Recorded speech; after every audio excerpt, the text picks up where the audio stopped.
Sinbad की 5वीं यात्रा। सिंदबाद ने अपनी पिछली यात्राओं के कष्टों को शीघ्र ही भुला दिया और एक नई यात्रा की इच्छा उसके मन में जागृत हुई।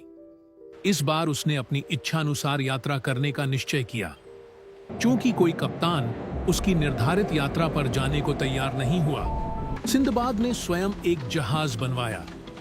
जहाज को भरने के लिए उसका अपना माल पर्याप्त नहीं था, इसलिए उसने अन्य व्यापारियों को भी उसमें शामिल कर लिया और वे अपनी यात्रा के लिए गहरे समुद्र में निकल पड़े। कुछ दिनों की यात्रा के बाद उनका जहाज एक निर्जन टापू पर रुका। वहां रुख पक्षी का एक विशाल अंडा रखा था, जैसा कि सिंदबाद ने अपनी पिछली यात्राओं में देखा था। उसने अन्य व्यापारियों को उसके बारे में बताया और वे उसे देखने उसके पास गए। अंडे से बच्चा निकलने वाला था और जोर की थक थक की आवाज के साथ बच्चे की चोंच अंडा तोड़कर बाहर निकली। व्यापारियों को यह विचार सूझा कि वे रुख के बच्चे को भूनकर खा जाए। सिंदबाद के लाख मना करने पर भी वे नहीं माने और कुल्हाड़ियों से अंडा तोड़कर बच्चे को निकाल लिया, उसे काट भून कर खा गए। कुछ ही देर में 4 बड़े बड़े बादल जैसे दिखाई दिए। सिंदबाद ने सबको चेतावनी दी कि रुख पक्षी आ रहे हैं और जहाज पर शीघ्र चढ़े। वे जहाज पर पहुंचे ही थे कि बच्चे के माता पिता वहां आ गए। अंडे को टूटा और बच्चे को मरा देखकर वे क्रोध में भयंकर चित्कार करने लगे। कुछ देर बाद वे उड़कर चले गए। सिंदबाद और उसके साथियों ने रुख पक्षियों के क्रोध से बचने के लिए तेजी से जहाज को एक ओर भगाया, किंतु कोई लाभ नहीं हुआ। कुछ ही देर में रुख पक्षियों का एक पूरा झुंड उनके सिर पर आ पहुंचा। उनके पंजों में विशालकाय चट्टानें दबी थीं। उन्होंने उन पर चट्टानें गिराना शुरू किया। एक चट्टान जहाज से थोड़ी दूर पर गिरी, जिससे पानी इतना उथल पुथल हुआ कि जहाज डगमगाने लगा। दूसरी चट्टान जहाज के ठीक ऊपर गिरी और जहाज के टुकड़े टुकड़े हो गए। सभी व्यापारी और उनका व्यापारिक माल जलमग्न हो गया। केवल सिंदबाद को ही अपने प्राण बचाने का अवसर मिला और वह एक तख्ते का सहारा लेकर किसी तरह एक टापू पर पहुंचा।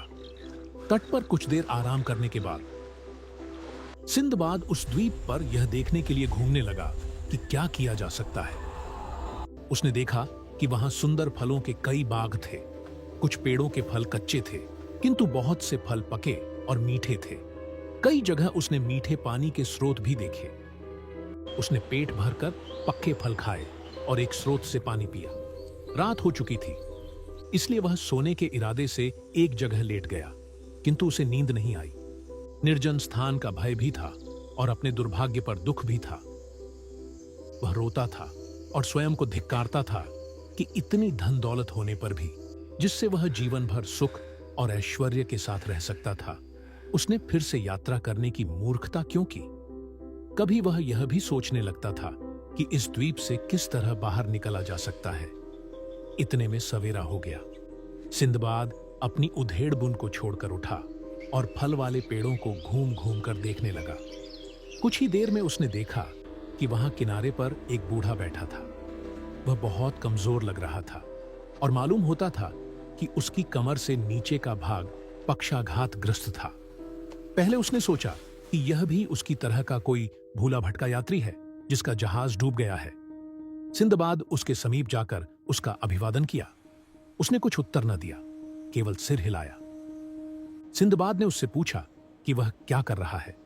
उसने सिंदबाद को संकेत में बताया कि वह चाहता है कि सिंदबाद उसे अपने कंधों पर बिठाकर नहर पार करा दे। सिंदबाद ने सोचा कि शायद उस पार वह उसके कंधों पर चढ़कर पेड़ों से फल तोड़ना और खाना चाहता है। उसने उसे अपनी गर्दन पर चढ़ा लिया। आज भी सिंदबाद को वह बात याद आती है तो वह हंसता है। नहर के पार जाकर जब उसने उसे उतारना चाहा तो वह बूढ़ा, जो बिल्कुल मरियल लग रहा था, एकदम से शक्तिवान हो गया। उसने सिंदबाद की गर्दन के चारों ओर इतने जोर से अपने पांव कसे कि सिंदबाद का दम घुटने लगा।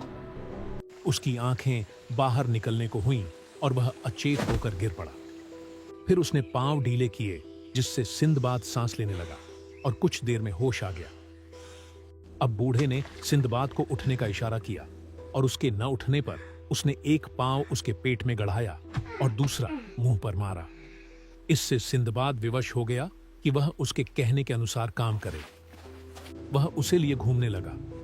वह पेड़ों के नीचे उसे ले जाता और फल तोड़ता, खुद खाता और कुछ सिंदबाद को भी खाने को दे देता। रात होने पर सिंदबाद लेटने की तैयारी करने लगा। बूढ़ा अब भी उसकी गर्दन से नहीं उतरा। सिंदबाद वैसे ही अपनी गर्दन के चारों ओर उसके पांवों का घेरा लिए हुए लेट गया और सो गया। वह भी इसी दशा में सो गया। सुबह उसने ठोकर मारकर सिंदबाद को जगाया और उसी तरह उस पर सवार होकर वह द्वीप में घूमता फिरा। सिंदबाद क्रोध और दुख से अधमरा हो गया, किंतु कुछ कर ही नहीं सकता था, क्योंकि वह उसे एक क्षण के लिए भी नहीं छोड़ता था और रुकने पर अपनी एड़ियों से ठोकरें मारता था, जिससे उसे अतीव कष्ट होता था। एक दिन सिंदबाद ने वहां पर कद्दू के सूखे खोल पड़े देखे। उसने उन्हें साफ किया और उनमें पके अंगूरों का रस निचोड़कर भर दिया। कुछ दिनों बाद फिर घूमता हुआ वह वहां गया तो देखा कि रस से खमीर उठ गया है और वह मदिरा बन गया है। सिंदबाद बहुत कमजोर हो गया था, इसलिए स्वयं को शक्ति देने का यह उपाय किया था। उसने थोड़ी सी शराब पी और उसमें शक्ति आ गई।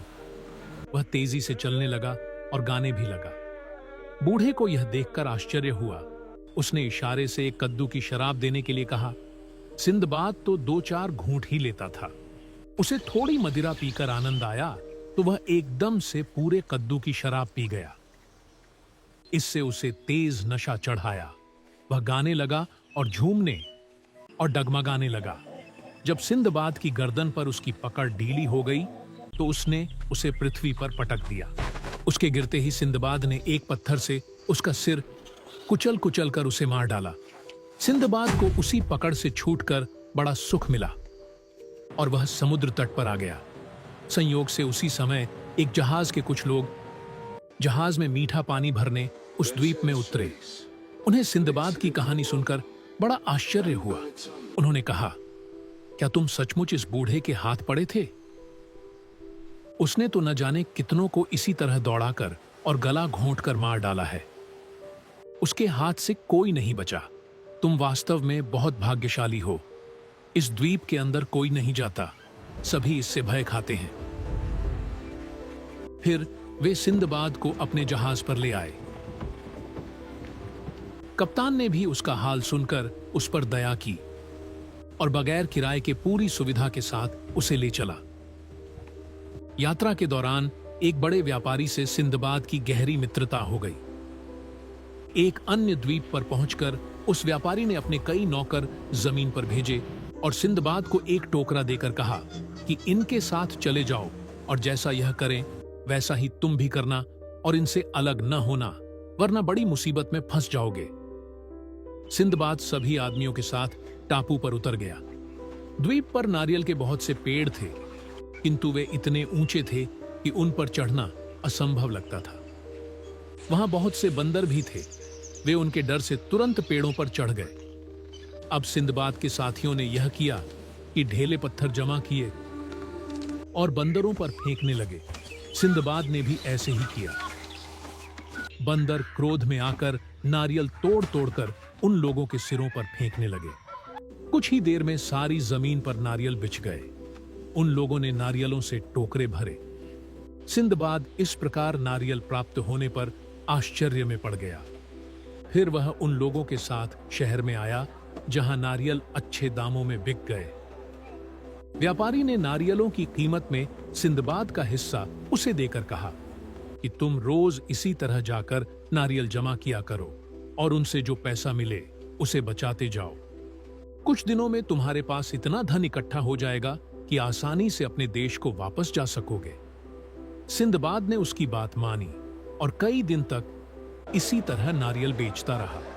उसके पास इस सौदे से पर्याप्त धन हो गया। कुछ दिनों बाद जिस जहाज ने सिंदबाद को बचाया था वह उस बंदरगाह से चला गया। सिंदबाद वहीं रुक गया क्योंकि वह दूसरी ओर जाना चाहता था। उसने बहुत से नारियल अपने पास भी जमा कर लिए थे। कुछ दिनों में एक जहाज उधर जाने वाला आया जिधर सिंदबाद जाना चाहता था। वह अपनी नारियल की खेप लेकर सवार हुआ। वहां से जहाज उस द्वीप में आया जहां काली मिर्च पैदा होती है। वहां से वे लोग उस टापू में गए जहां चंदन और आबनूस के पेड़ बहुतायत से हैं। वहां के निवासी न तो मदिरा पान करते हैं न अन्य किसी प्रकार के कुकर्म करते हैं। उन दोनों द्वीपों में सिंदबाद ने नारियल बेचकर काली मिर्च और चंदन खरीदा। इसके अतिरिक्त कई अन्य व्यापारियों की सलाह से वह समुद्र से मोती निकलवाने की योजना में उनका भागीदार बन गया। उन लोगों ने बहुत से गोताखोरों को मजदूरी पर लगाया। भगवान की कुछ ऐसी कृपा हुई कि सिंदबाद के गोताखोरों ने अन्य गोताखोरों की अपेक्षा कहीं अधिक मोती निकाले, और उसके मोती अन्य मोतियों से बड़े और सुडौल भी थे। गोताखोरों से बहुत सारे बड़े और सुंदर मोती प्राप्त करने के बाद सिंदबाद ने उन्हें बेचकर अपार धन कमाया। उसने अपने साथ खरीदी हुई काली मिर्च, चंदन और अन्य बहुमूल्य वस्तुओं के साथ जहाज से बगदाद लौटने का निर्णय लिया। लंबी समुद्री यात्रा के बाद वह सकुशल अपने नगर बगदाद पहुंचा।